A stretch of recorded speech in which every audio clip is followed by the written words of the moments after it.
Como siempre, para nosotros pues es un gozo y un privilegio poder compartir estos tiempos con vosotros y sentirnos en familia, ¿verdad? Porque yo creo que parte de lo que el Señor quiere restaurar y quiere hacer es restaurar esa familia y esa gran bendición que es la iglesia del Señor. Amén, así que vamos a dedicar este tiempo en las manos del Señor y vamos a presentarnos delante de Él. Padre, te damos gracias, Señor, por tu amor, por tu misericordia. Te pido, Señor, Espíritu Santo, que abra nuestros corazones, que abra nuestras mentes, Señor, y que podamos no solo comprender tu palabra, sino ponerla por obra, Señor. A ti te damos la gloria y la honra en el nombre de Jesús. Amén y amén. Pues, queridos hermanos, el mensaje de esta semana se llama Ambientes. Y el Señor me lo dio mientras meditaba en una palabra acerca de está en Segunda de Reyes, habla del rey Ezequías. Y es uno de los milagros probablemente más significativos del Antiguo Testamento, porque es el milagro donde el sol retrocede 15 grados, y es porque el Señor le concede una oración al rey Ezequías. El rey Ezequías estaba con una infección, con una úlcera bastante grave, y sabía que se moría, y llama al profeta de Dios, llama al profeta Isaías, y clama, busca al Señor, y el Señor le contesta. Una de las respuestas que encontramos, yo por eso me gusta invitar a los hermanos que estudien la Biblia, porque igual que lo tenemos en Segunda de Reyes, esta historia, también el profeta Isaías la remarca en su libro. Y en el capítulo 38 graba esta frase que no está en Segunda de Reyes, pero que a mí me ha llamado mucho la atención y me ha hecho pensar y desarrollar todo esto. Dice: solo te alaban los que viven como hoy vivo yo. Recordamos que estaba en su lecho de muerte, estaba con las horas contadas y poco menos ya, como dice aquel, diciéndole adiós al mundo. Esta verdad la enseñarán los padres a sus hijos. El Señor me salvará. Por eso todos los días de nuestra vida elevaremos nuestros cánticos en la casa del Señor.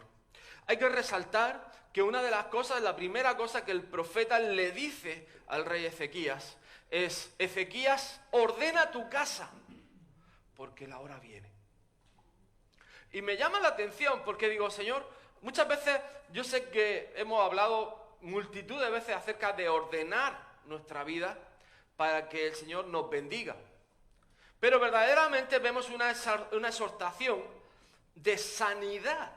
O sea, es decir, esto es mucho más complejo. Además, en desarrollando la familia como esa unidad de gobierno que Dios ha preparado en el mundo, tenemos que ver que aquí hay una exhortación que dice: esta verdad la enseñarán los padres a los hijos.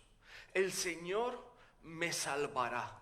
Y es empezar a entender, como cuando en Éxodo llegaban las familias, y llegaba el padre de familia, y llegaba con el cordero, con el sacrificio, y delante del sacerdote que recibía la ofrenda, tenía que poner su mano, y dice Éxodo 13:14, dice: dile a tu hijo, ¿por qué haces esto? Dile por qué yo te saqué de la tierra de Egipto, donde erais esclavos. Recuérdale a tu hijo cómo yo te he salvado. Recuérdale lo que yo he hecho por vosotros y de qué manera os saqué. Porque además el Señor empieza a recordar que fue una salida en bendición, próspera. Fue una salida que había tal bendición que no tuvieron falta de nada.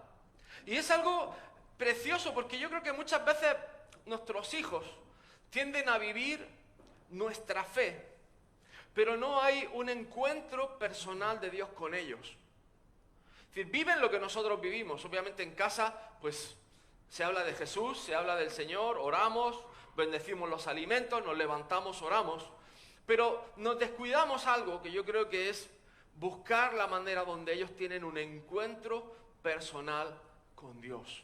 Y yo creo que el tema del ambiente realmente es algo poderosísimo, porque el hogar va a representar esa intimidad y es ese ámbito y concepto que cada hogar debe ser un altar de adoración.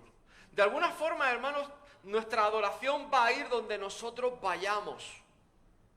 Nuestra alabanza va a ir donde nosotros vayamos. Y claro, te tendrás que plantear, wow, pero es que a mí me cuesta. A mí me cuesta a veces estar alegre.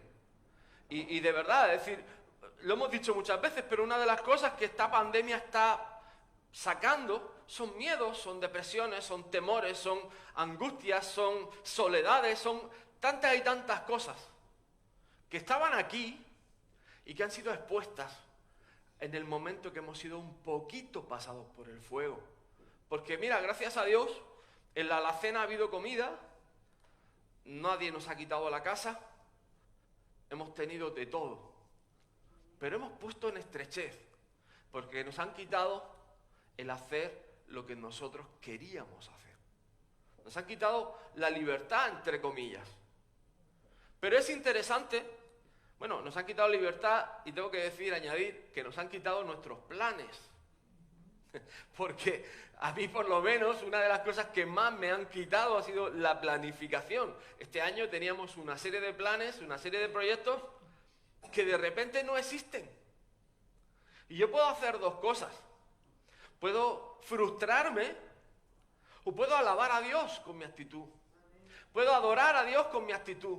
Y puedo que mi casa se convierta en ese altar de adoración, que al final es lo que el Señor ha estado buscando durante todo este tiempo. Es que volviéramos a la raíz del encuentro personal con Dios, a no hacer nada, a estar parados en casa.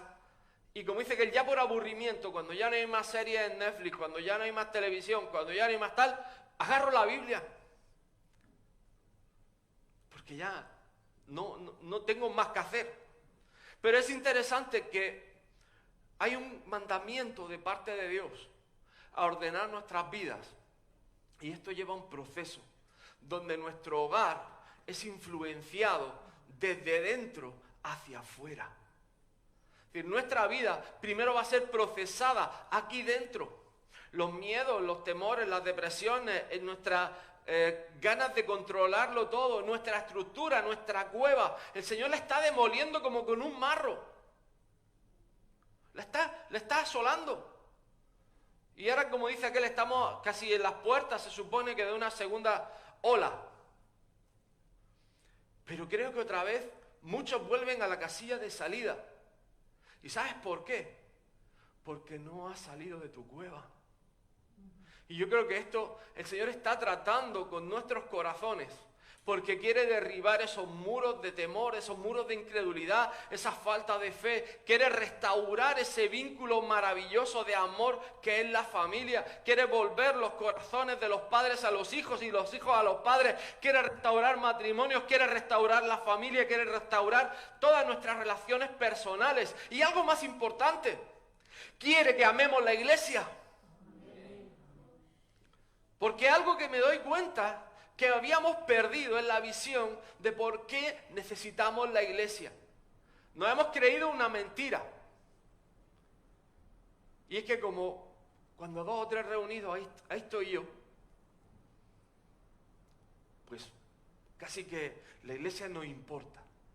O no es tan importante. ¿Perdón?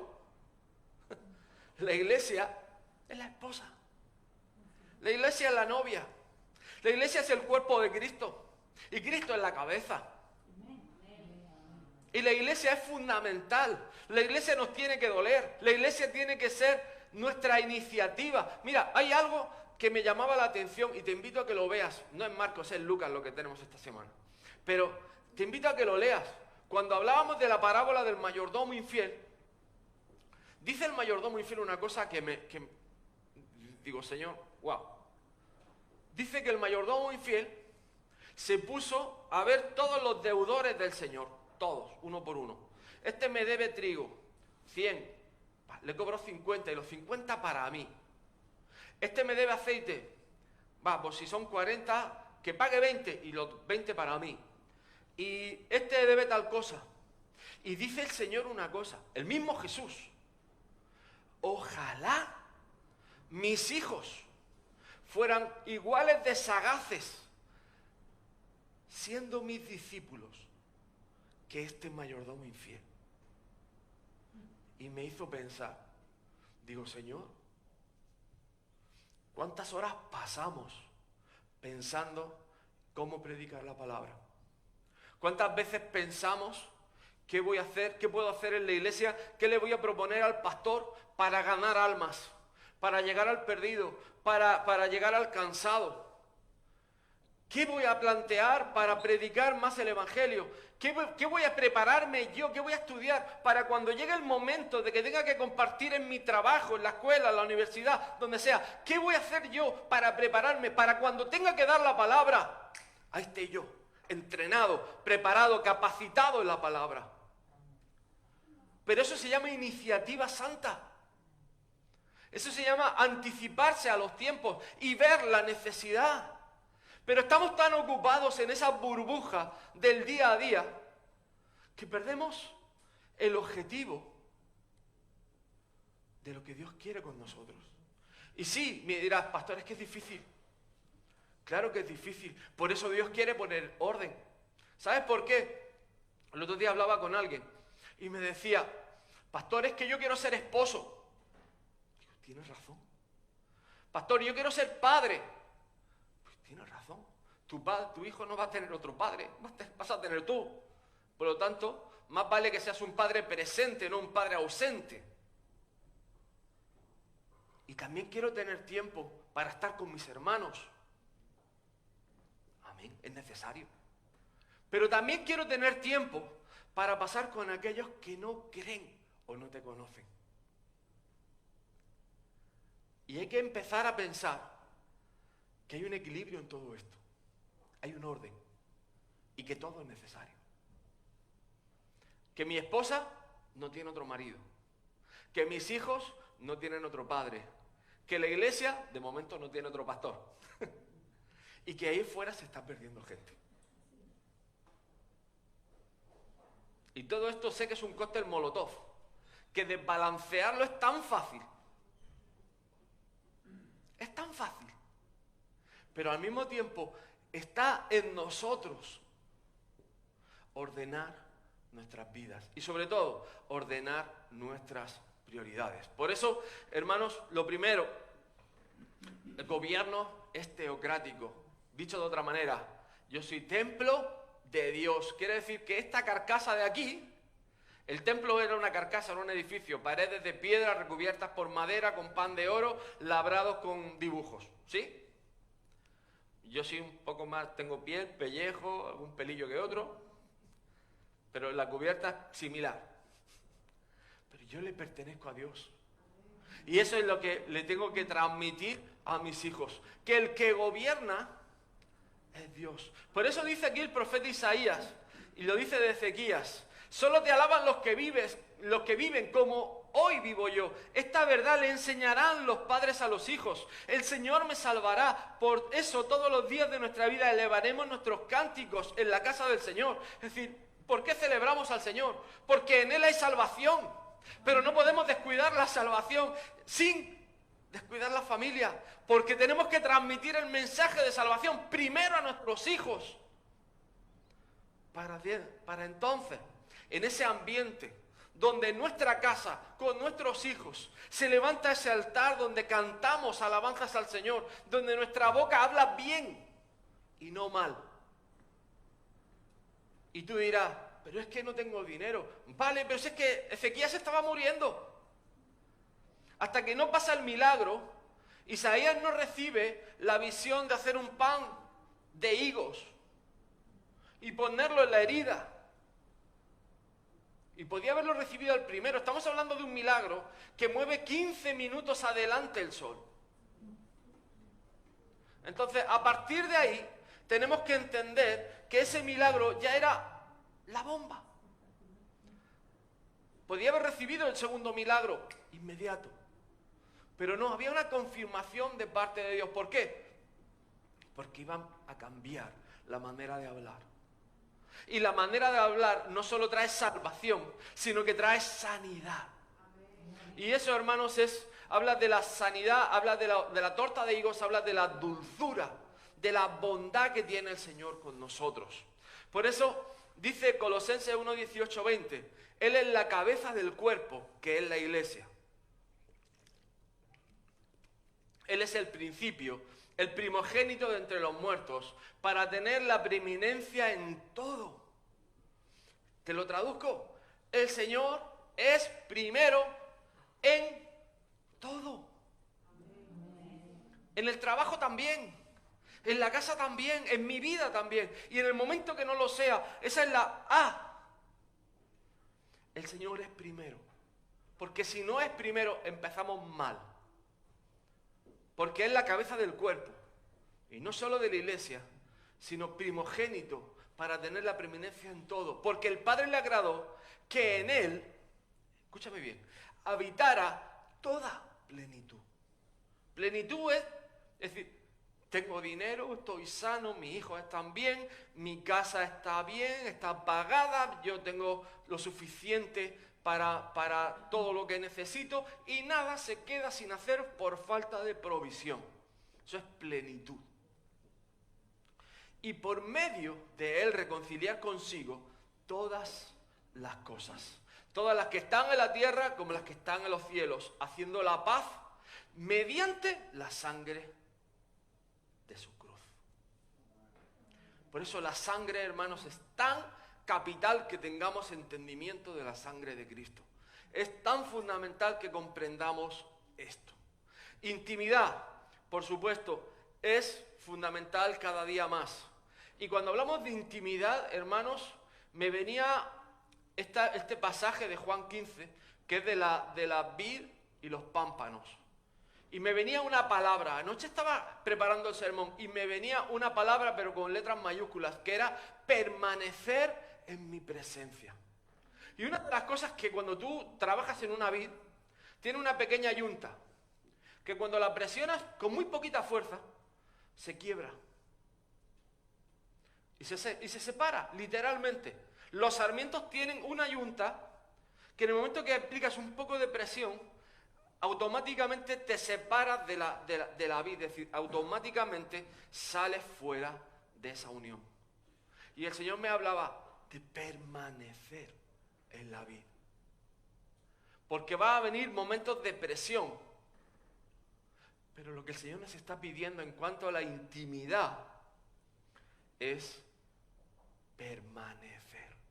Dice, si permanecen en mí y mis palabras permanecen en ustedes, pidan todo lo que quieran y se les concederá. Estas cosas les he hablado para que mi gozo esté en ustedes y su gozo sea completo. Por eso el ambiente de casa es tan importante.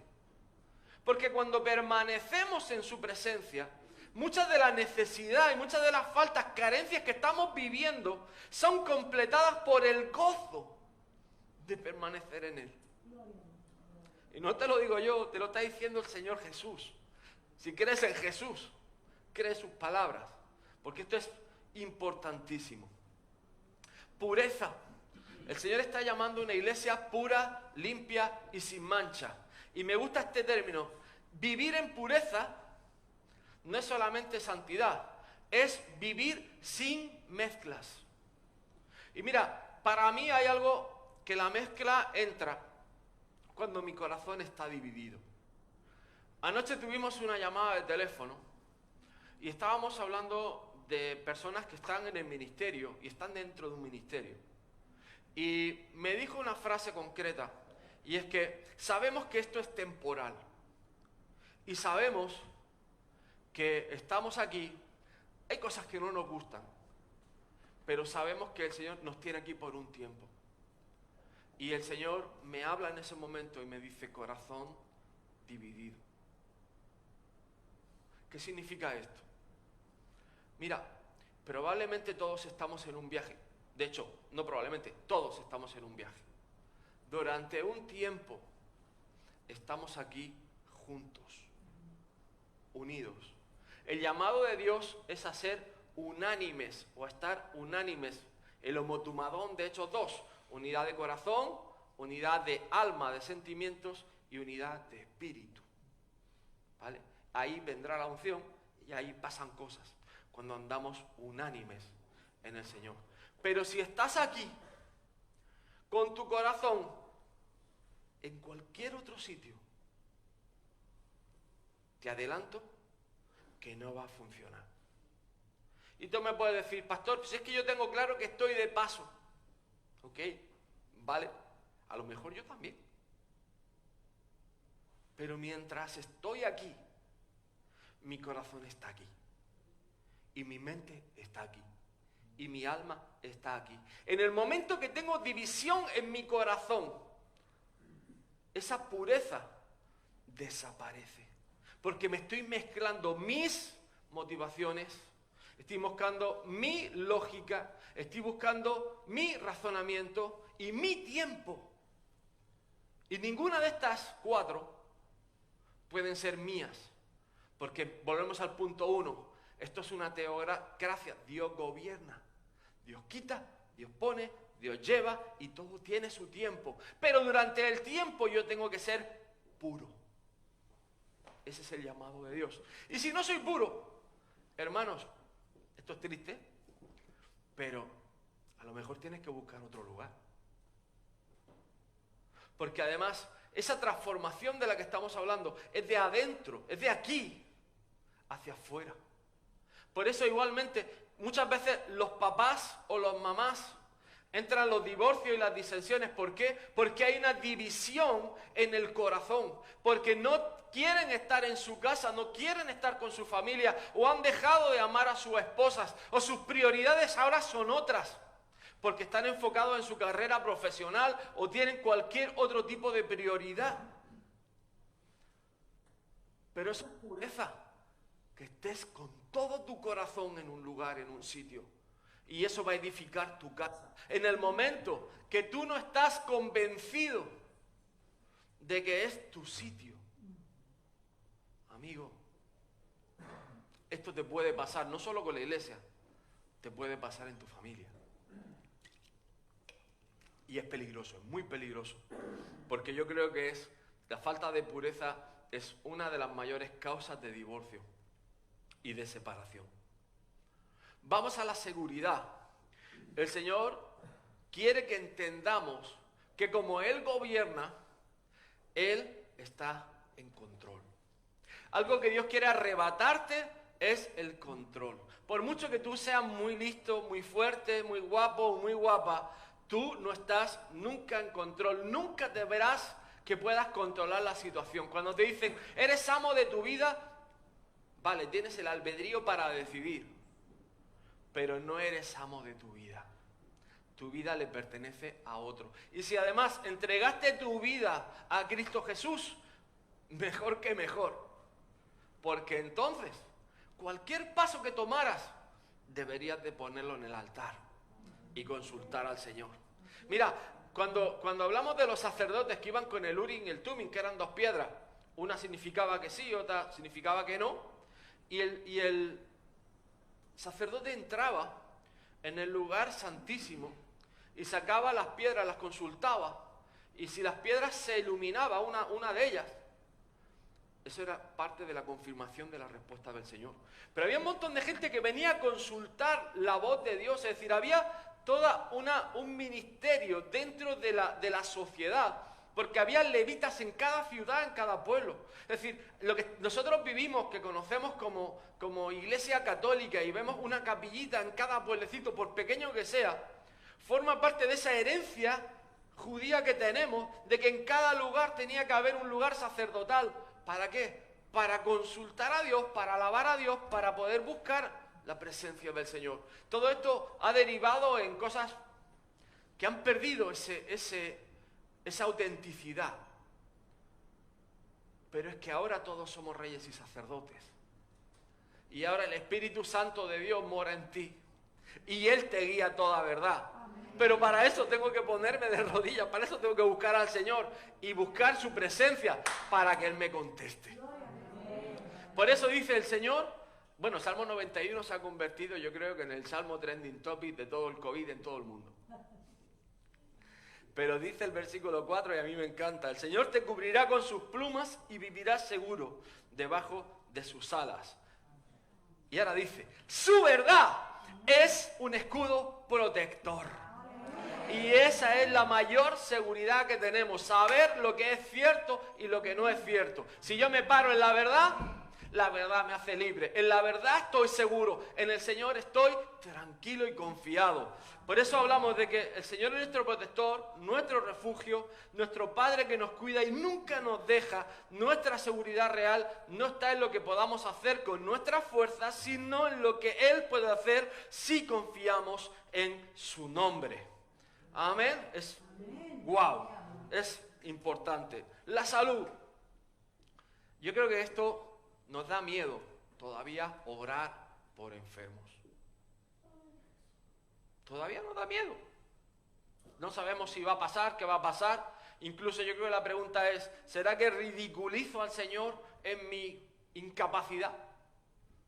Porque yo creo que hasta el más honesto cree que el Señor puede hacer milagros, pero no cuestionamos la capacidad de hacer milagros del Señor, sino en nuestra incredulidad.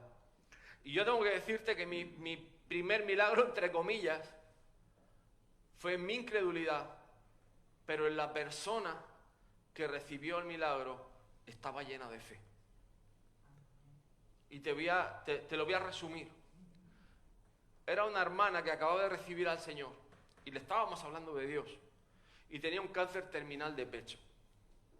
Cáncer terminal, créeme, o sea, aquello era grotesco. Dentro de las metástasis que tenía, le subieron al cerebro las metástasis y tenía ruidos en su cabeza acerca de la enfermedad que tenía. Y llevaba una semana concretamente que no había podido dormir a causa de los ruidos de las metástasis. Tremendo. Y llegamos en esa tarde-noche, era día 24. Y recuerdo perfectamente que me dice, David, ora por mí. Y con esa confianza y con esa seguridad me agarra la mano derecha y se la pone en la cabeza. Y yo te digo que yo estaba con tal miedo diciendo, pero si tienes cáncer te vas a morir. ¿Qué hago yo orando por ti? Si me daba pena, si a lo mejor tú no tienes esperanza. Pero no me soltaba la mano. Y en ese momento el Señor me confronta. En ese momento el Señor me lleva a mostrar mi incredulidad para vergüenza mía. Y tengo que reconocer que el Señor me dijo que sea conforme a su fe. Porque yo te digo que yo no tenía ninguna. Y oré en ese momento. Hice la oración. Y volvimos día 25, día de Navidad. Volvimos con nuestra hermana. Y el Señor dio testimonio del milagro maravilloso. Me dice, David, entre lágrimas, la primera noche en 2 semanas que he podido dormir. Porque han desaparecido los ruidos. Y dices, wow, Señor, no es nuestra fe, es tu fe.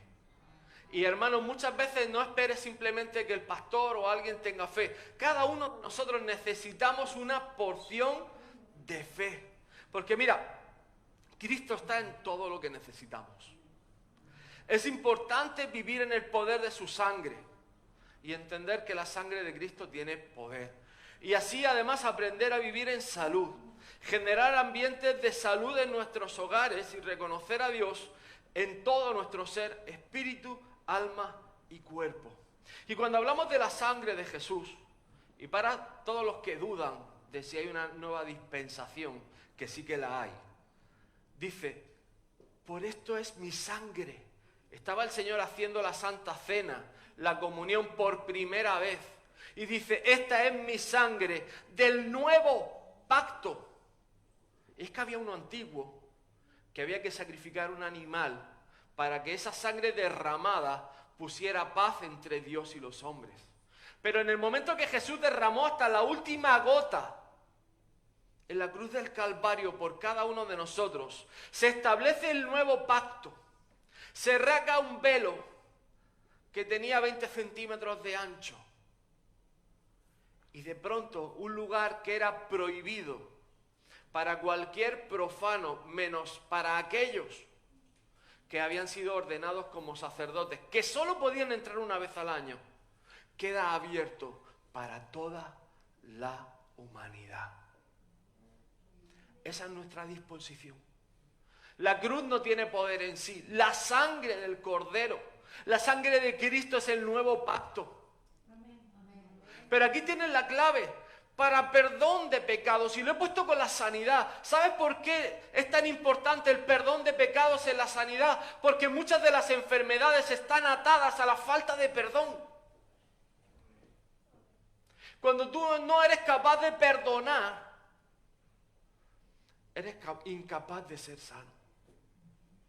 Cuando tú eres incapaz de pedir perdón, de cambiar, vas a vivir enfermedades, vas a vivir amarguras, vas a estar atado, vas a estar afligido, porque el pecado va a gobernar sobre ti, porque le estás dando autoridad a esa cosa. En el momento que tú perdonas, la pelota queda en el campo de otro y eres libre. En el momento que tú perdonas, es como dices, venga, vamos a sacar de portería, de este campo al otro. Y la pelota la mandas al otro campo. Yo te perdoné, yo soy libre, el Señor sanó mi corazón y a partir de ahí no hay amargura en mi corazón. Soy libre en Cristo Jesús. Y no solo he perdonado mis pecados, sino que perdono los tuyos. Dice, perdonad vuestras ofensas así como vosotros perdonáis a los que ofenden. Y soy libre. Y puedo entrar en sanidad, sobre todo sanidad emocional, sanidad del alma, sanidad espiritual. Porque veo que el perdón de pecados trae restauración, trae orden y trae bendición. Por eso, hermanos, cuando hablamos de la comunión, dice, en fin, únanse todos en un mismo sentir, sean compasivos, misericordiosos y amigables, ámense fraternalmente y no devuelvan mal por mal ni maldición por maldición. Al contrario, bendigan, pues ustedes fueron llamados para recibir bendición. Pero qué tremendo. Dice, fuimos llamados a recibir bendición. ¿Cuándo? Cuando perdono y bendigo. Yo quiero ver mi casa prosperada. El Señor dice, perdona y bendice. Y bendice, bendecir es bien hablar. Debo de cambiar mi manera de hablar. Debo de cambiar mi manera de expresarme. Por muy verdad que sea o por muy penco que haya sido alguien conmigo. Pero dejarlo, mira, yo te he perdonado. Como dice el Señor, cuando no te reciban, sacúdete el polvo de tus pies y no pierdas tiempo. Otra cosa. Hay mundo para todos y el sol sale para todo el mundo. Ahora, a partir de ahí, yo soy libre. Yo no quiero llevar la mochila de nadie. Yo no quiero llevar la ofensa de nadie a mi espalda. Yo no quiero guardar rencor. Yo quiero ser libre. Yo quiero ser sano, yo quiero ser bendecido, yo quiero ver a mis hijos bendecidos. Y cuando hablamos de la bendición, hablamos de lo que yo les dejo en herencia. Yo les puedo dejar problemas, deudas, inquietudes, temores, miedos, o puedo dejarlos libres y llenos del Espíritu Santo de Dios para que ellos hagan todo lo que tengan que hacer. Y lo mejor de eso, hermano, es que yo les voy a dejar. A mí me costó 41 años llegar aquí. Nadie me regaló nada. 41 años a llegar aquí. De aquí para arriba son mis hijos.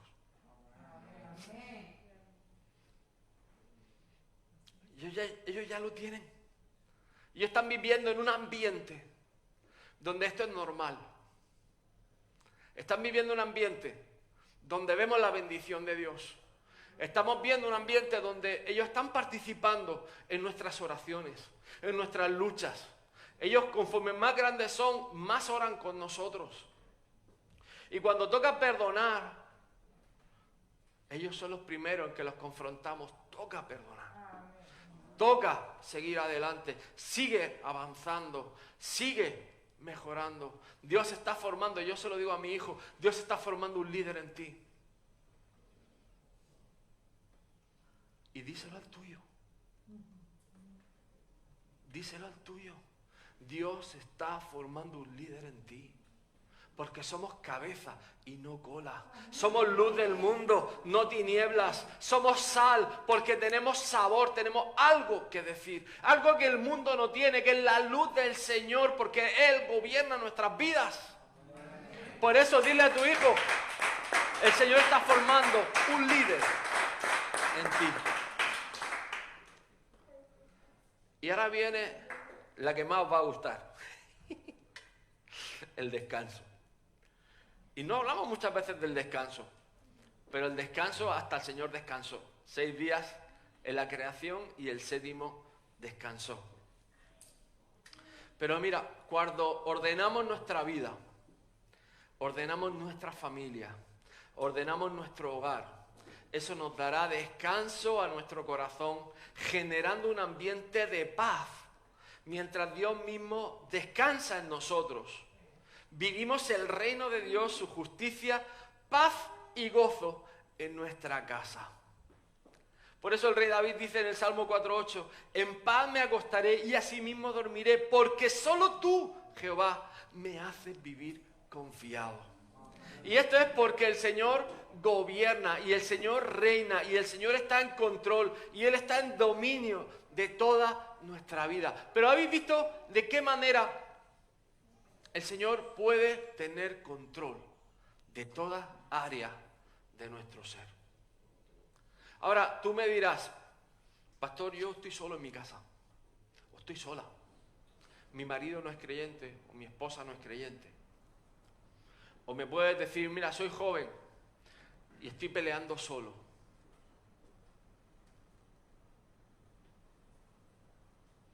Y tengo que decirte una cosa. El orden es el mismo. Dios primero. El orden es exactamente igual. Y las esposas que están esperando respuestas, que los maridos a veces nos atascamos, el orden es el mismo. El Señor primero. Y los esposos que están esperando a que las esposas reaccionen porque el Señor nos habló, pero nuestra esposa no. El orden es el mismo. Y para el joven que está esperando y su papá no entiende lo que él ha visto, lo que él quiere hacer, ¿sabes qué? El orden es el mismo. El Señor es un Dios de orden. Y es un Dios que bendice. Es un Dios que abre, hace milagros, hace maravillas. Pero hermanos, tenemos que entender que el Señor quiere tener control de todo en nuestras vidas. Y hasta que no sueltes, hasta que no dejes que el Señor opere, hasta que diga, Señor, yo ya no puedo más. Y muchas veces el Señor nos lleva al no podemos más. El Señor nos lleva a pararnos en la casa encerrado. El Señor nos lleva a tratar con todo este tipo de cosas. Porque es la única manera de que nos rindamos completamente al Señor. Ponte de pie, vamos a orar. Padre Jesús, gracias te damos, Señor, por tu misericordia, Padre, por tu bondad, por tus maravillas, Señor.